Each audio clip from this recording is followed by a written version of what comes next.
बिस्मिल्लाहिर्रहमानिर्रहीम। नाज़रीन व सामीन अस्सलाम वालेकुम। मैं डॉक्टर मंजूर सनमलिक आई स्पेशलिस्ट भावलपुर से बोल रहा हूँ। मैं आज आपको आँखों की एक कंडीशन जिसे मेडिकल लैंग्वेज में टोसिस कहते हैं और आम ज़ुबान में हम उसको ये कह सकते हैं कि आँख का छप्पर का गिर जाना। तो होता यह है कि आँख का जो ऊपर वाला आईलिड है, छप्पर है, वो गिर जाता है। बाज़ औक़ात तो एक होता है, बाज़ का दोनों साइड का होता है, तो इसको हम टोसिस कहते हैं। तो मसलन आप ये देखें इस केस में तो ये पैदाइशी तौर पर ये बच्ची का दोनों आईलिड्स ये गिरे हुए हैं और इसी तरह चूँकि ये मौरूसी है तो इसके वालिद के भी दोनों अपर लिड जो है ना वो नीचे की तरफ हैं, ढलके हुए हैं और ये हम कहते हैं आईलिड ड्रूपिंग या टोसिस बोलते हैं। तो ये चूँकि मौरूसी कंडीशन है तो इसके वालिद में भी था, फैमिली में, और इस बच्चे में भी ये टोसिस मौजूद है। तो टोसिस होता क्यों है और इसकी क्या वजूहात हैं और इसके लिए हम क्या करना चाहिए, इसका क्या इलाज है।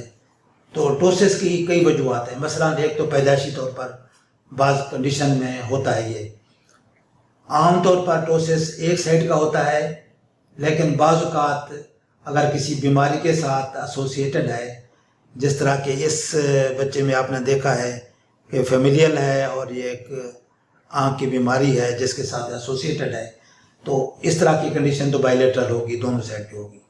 वरना आम तौर पर एक साइड का जो छप्पर है, अपर लिड है, वो गिरा होता है और दूसरी आँख नॉर्मल होती है।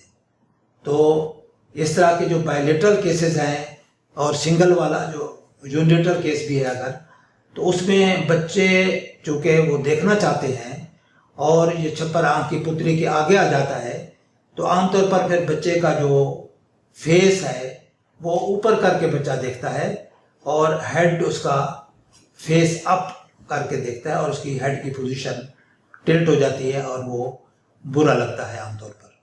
तो इस तरह की कंडीशन पैदाइशी भी हो सकती है और बाज़ औक़ात ये एक्वायर्ड होती है। एक्वायर्ड केसेस में यानी पैदाइश के बाद हो सकती हैं।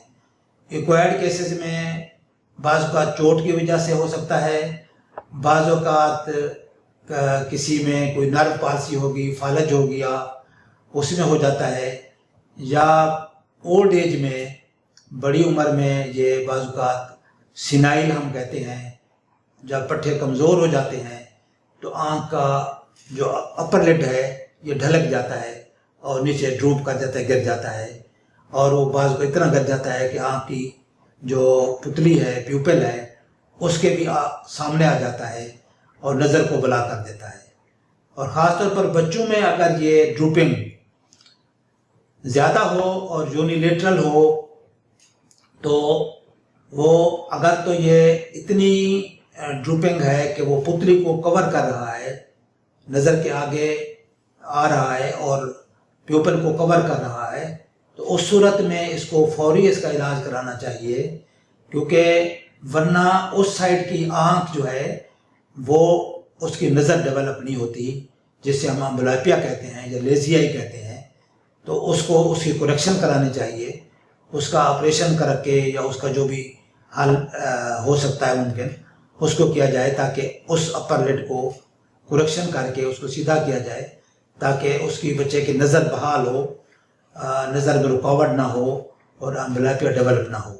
इसी तरह अगर बायलेटरल भी है और दोनों तरफ का है और नज़र को मुतासिर कर रहा है या फेस टिल्ट हो रहा है, तो उसकी भी टाइमली सर्जरी करके उसकी करेक्शन की जानी चाहिए, ताकि इस तरह का जो हैबिट है बच्चे में वो डेवलप ना हो जाए और ये जो इस तरह की एक तरह के देखने में कॉस्मेटिक एक प्रॉब्लम है तो वो ना हो। तो ये तो हो गया इसमें। इसी तरह अगर बड़ी उम्र में है या यंग लोगों में है तो टोसिस का इलाज हो जाता है, डिपेंडिंग अपॉन कि कितनी उसकी टोसिस है। अगर माइल्ड है या ज़्यादा है, आँख को कवर कर रहा है या थोड़ा कवर कर रहा है, تو اس کے حساب سے سرجری مختلف طریقے کی سرجری اویلیبل ہے جو کہ ہو جاتی ہے اور اس سے کریکشن ہو جاتی ہے. اور ایک تو اس سے کاسمیٹک امپرومنٹ ہو جاتی ہے کہ دونوں آنکھیں چھپر برابر ہو جاتے ہیں. اور دوسرا نظر اگر رکاوٹ ہے تو نظر کی رکاوٹ بھی یہ دور ہو جاتی ہے اور بچوں میں خاص طور پر امبلائپیا ڈیولپ نہیں ہوتا.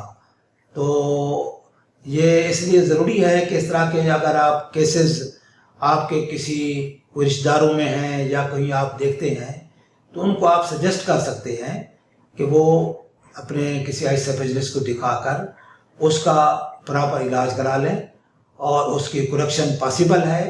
ایک تو اس کی کاسمیٹک امپرومنٹ ہو جاتی ہے اور اگر خاص طور پر بچوں میں اگر یہ نظر کی رکاوٹ بن رہا ہے تو اس کا علاج کر کے ہم امبلائپیا ڈیولپمنٹ جو ہے اس کی نظر کی کمزوری یعنی تو اس سے بھی ہم اس کو بچا سکتے ہیں.